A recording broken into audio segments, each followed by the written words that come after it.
নমস্কার, আমি ডক্টর সঞ্চয়ন মণ্ডল। আমি সিনিয়র কনসালটেন্ট মেডিকেল অঙ্কোলজিস্ট। আজকে যে টপিকটা নিয়ে আমি আলোচনা করব সেটা খুব ইম্পর্টেন্ট এবং এর নলেজ আমাদের অনেকজন পেশেন্ট যারা আসে রেগুলার বেসিসে তাদেরকে অনেকেরই কমন কোশ্চেন থাকে। টপিক হচ্ছে staging of cancer.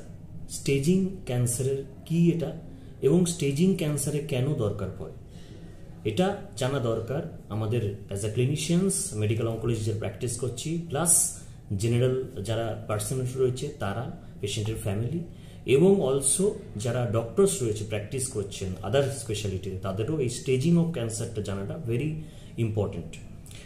Staging of ক্যান্সারটা জানতে হলে আমার এই ইউটিউব চ্যানেলে ফুল ভিডিওটা দেখতে হবে আপনাকে, এবং প্লিজ শেয়ার করবেন, সাবস্ক্রাইব করবেন, কারণ আমি সবার কাছে একসাথে পৌঁছতে পারছি না। আমার এই ইউটিউবের থ্রুতেই আমি সবার কাছেই আমার যে স্ট্রং মেসেজ সেটা আমি ডেলিভার করার চেষ্টা করি আমার এই ক্যান্সার অ্যাওয়ারনেস ভিডিওগুলো দিয়ে।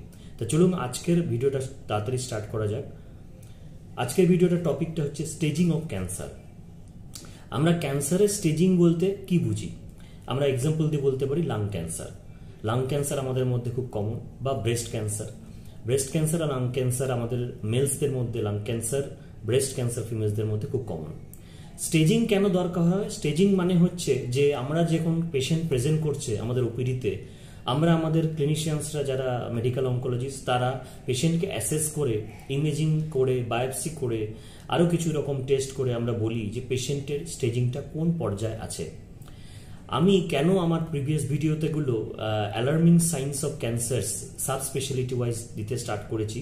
ইনিশিয়ালি আপনি আমার শর্ট ভিডিওতে দেখতে পারেন, যেটাতে আমি লাং ক্যান্সারের ওয়ার্নিং সাইন্সগুলো বলেছি, what are the warning signs of lung cancer, এবং কি দেখে ইমিডিয়েটলি পেশেন্টকে, যারা ডাক্তার রয়েছেন তারা অঙ্কোলজিস্টকে রেফার করবেন, বা সাধারণ লোক যারা আছে তারা অঙ্কোলজিস্টের কাছে এগিয়ে আসবেন হেল্পের জন্য। তো আজকে স্টার্ট করা যাক স্টেজিং। স্টেজিং বলতে বোঝাচ্ছে যে আমরা গ্রসলি, আমরা সবাই জানি যে স্টেজিং 1, 2, 3, 4 চারটে গ্রস স্টেজিংয়ে ভাগ করা হয়। স্টেজ 1 মানে হচ্ছে, সাপোজ লাং ক্যান্সারের কথা যদি ধরি, যে টিউমারটা খুবই ছোট এবং পরিমিত একটা জায়গাতে সীমাবদ্ধ রয়েছে। সাপোজ রাইট লাংয়ের একটা আপার পার্ট একটা ছোট জায়গাতে রয়েছে, বা মিডিল পার্টের একটা ছোট জায়গাতে রয়েছে, এবং সেটা সীমাবদ্ধ, মানে শুধু লাং ক্যান্সারের ওই টিউমারটা ওইখানটাতেই রয়েছে, আশেপাশে কোথাও আর ছড়ায়নি, তাহলে এটাকে বলছে স্টেজ 1 ডিজিজ।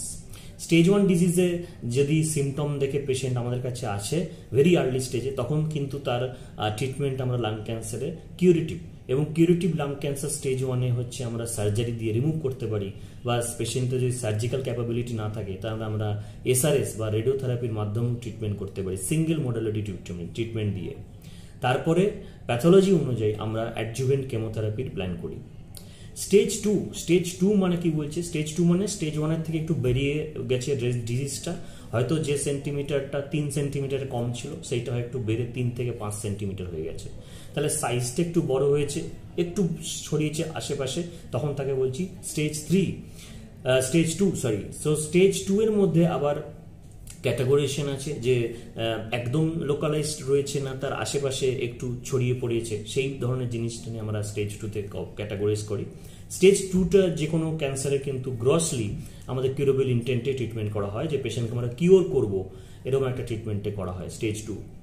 এবার আসা যাক নেক্সট স্টেজ, সেটা হচ্ছে স্টেজ 3। স্টেজ 3 মানে হচ্ছে যে পেশেন্টের যে টিউমারটা রয়েছে সেটা বেশ বড় হয়ে গেছে, হয়তো লাং ক্যান্সারের ক্ষেত্রে 5 থেকে 7 সেন্টিমিটার হয়ে গেছে, এবং তার আশেপাশের যে এরিয়াগুলো রয়েছে, যেমন আমাদের শ্বাসনালীর যে ষড়যন্ত্রর আশেপাশে যেগুলো থাকে, নার্ভস থাকে, আমাদের মিডিয়াস্টিনামের যে স্ট্রাকচারগুলো থাকে সেইগুলো, বা ফ্রেনিক নার্ভ, সেগুলোকে ইনভলভ করে পড়েছে, বা পেছনের দিকে ভার্টিব্রাস যেগুলো রয়েছে সেগুলোকে ইনভলভ করে রয়েছে, তখন প্লাস স্টেজ 3-তে যেটা হচ্ছে আমাদের নোড পজিটিভ হচ্ছে, যেমন লাং ক্যান্সারের ক্ষেত্রে আমাদের হচ্ছে মিডিয়াস্টিনাল নোড পজিটিভ হয়ে যাচ্ছে। ব্রেস্ট ক্যান্সারের ক্ষেত্রে যখন আমরা দেখছি যে আর্মপিটস আমাদের পজিটিভ থাকছে, সুপ্রাক্লাভিকুলার অনেক সময় লিম্ফ নোডস কিছু পজিটিভ হয়ে যাচ্ছে।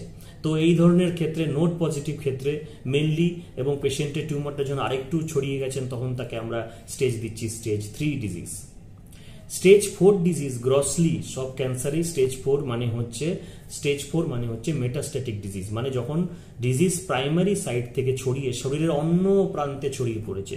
সাপোজ এক্সাম্পল দিচ্ছি যে ব্রেস্ট ক্যান্সারের পেশেন্টের বা লাং ক্যান্সারের পেশেন্টের টিউমারটা ছড়িয়ে হয়তো লিভারে চলে গেছে, লিভারে স্ক্যান করে দেখা গেছে কিছু ডেপোজিট রয়েছে, বা হচ্ছে ব্রেস্ট ক্যান্সারের পেশেন্টসদের লাংসে ডেপোজিট পাওয়া গেছে, বা লাং ক্যান্সারের পেশেন্টসদের সাপোজ বোনসে ডেপোজিট পাওয়া গেছে, পেশেন্ট সিভিয়ার বোন পেন কমপ্লেন করছে, ব্যাক পেন কমপ্লেন করছে, বসে থাকতে পারছে না, উঠে বসে থাকছে সারা রাত যন্ত্রণার জন্য।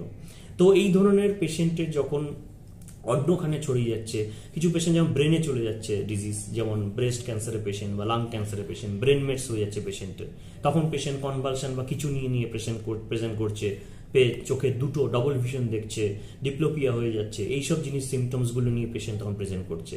তখন কিন্তু শুধু প্রাইমারি সাইটের সিমটম নিয়ে পেশেন্ট প্রেজেন্ট করছে না, সে যখন যে অর্গানে ছড়িয়ে পড়েছে ডিজিজটা, সেই অর্গানের স্পেসিফিক সিমটমস এবং সাইন্স নিয়ে আমাদের কাছে পেশেন্ট প্রেজেন্ট করছে, এবং সেটাকে বলা যায় stage 4।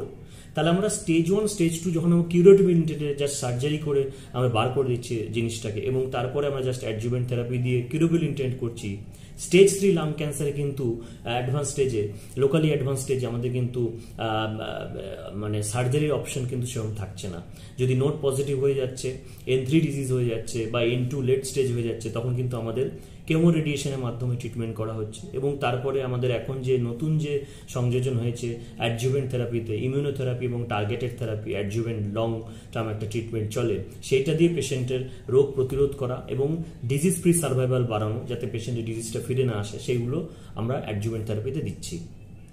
Stage 4 incurable stage, patient যখন আমাদের কাছে আসে আমরা স্টেজিং করলাম, ওয়ার্কআপ করলাম, বায়োপসি করলাম, ইমেজিং করলাম, পেট সিটি স্ক্যান বা সিটি স্ক্যান, এমআরআই ব্রেন, এগুলো করে দেখে নিলাম যে পেশেন্টের কোন স্টেজে রয়েছে, এবং পেশেন্ট অ্যাটেন্ডেন্ট বা তার ফ্যামিলিকে এক্সপ্লেন করা ইট is a stage 4 disease. Counselling is very part in this stage. প্রথম দিনই আমাদের কাউন্সিলিং করে নিজেদের ফেস টু ফেস আলোচনা করে জিনিসটা ক্লিয়ার করে দিলে পেশেন্টের বাড়ির লোকের হচ্ছে বুঝতে সুবিধা হয়। তাদের কিছু ফ্যামিলি যদি কিছু প্ল্যান আপ থাকে কামিং মান্থসে, কারোর ধরুন বিয়ে আছে, কারোর ধরুন রিটায়ারমেন্ট করছে, কারোর ধরুন টিএডিএ কিছু ডিউ আছে, অন্য কিছু কাজ ডিউ আছে, সেইগুলো তারা নিজেদের ফ্যামিলির মতন পয়সাপত্র অ্যারেঞ্জমেন্ট করে একটা স্ট্রাকচার করতে হবে নিজের কামিং 6 মান্থসে কীভাবে পেশেন্টের প্ল্যান আপ হবে লাইফে। এবং স্টেজ 4 এটাও আমাদের, আমি সবসময় বলি দিই আমাদের পেশেন্ট অ্যাটেন্ডেন্টদের, it is a incurable disease. আমাদের যে ট্রিটমেন্ট রয়েছে সেটা কিন্তু প্যালিয়েটিভ ইন্টেন্টে ট্রিটমেন্ট করছি, নট ফর কিউরেটিভ ইন্টেন্ট। আমরা স্টেজ 3 অবধি কিউরেটিভ ইন্টেন্টে ট্রিটমেন্ট করেছি, স্টেজ 4 কিন্তু নট কিউরেটিভ ইন্টেন্ট, এটা আমরা প্যালিয়েটিভ ইন্টেন্টে ট্রিটমেন্ট করছি। কিন্তু নতুন ধরনের ট্রিটমেন্ট যেমন টার্গেটেড থেরাপি, ইমিউনোথেরাপি, এর সাথে আমরা কেমোথেরাপির সাথে অ্যাড করে বা সিঙ্গেল এজেন্ট দিয়েও আমরা সার্ভাইভাল অনেকভাবে বাড়িয়েছি। তো স্টেজিং হচ্ছে একটা বেসিক ওয়ার্কআপ, যেটা হচ্ছে ইমেজিং স্টাডি বা আমরা হচ্ছে অন্য ধরনের কোলনের ক্ষেত্রে যেমন কোলোনোস্কোপি করে আমরা বায়োপসি করি, বা ট্রুকাট বা কোন্ডেল বায়োপসি করে আমরা কনফার্ম করি যে কোন হিস্টোলজি টিউমার রয়েছে, এবং ইমেজিং করে দেখতে পারি যে কোন কোন সব ক্ষেত্রে ছড়িয়ে গেছে, এবং সেই অনুযায়ী পেশেন্টকে আমরা গাইড করি what are the treatment options left. তো আজকে আশা করি ভিডিওটা ক্লিয়ার করে দিলাম যে স্টেজিং লাং ক্যান্সারে বা অন্য যে কোনো ক্যান্সারে কেন ইম্পর্টেন্ট, স্টেজিংয়ের কি ইম্পর্টেন্স রয়েছে, এবং সেই স্টেজিংয়েরও ভিত্তি করে ট্রিটমেন্টের কীরকম ডিসিশন হয়।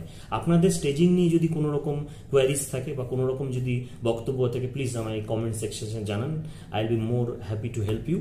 এবং আজকের জন্য এটুকুনি রাখছি, ভালো থাকবেন, সুস্থ থাকবেন। নেক্সট ভিডিওতে আবার কিছু নতুন টপিক নিয়ে আসছি। প্লিজ সাবস্ক্রাইব করবেন, শেয়ার করবেন ভিডিওটা।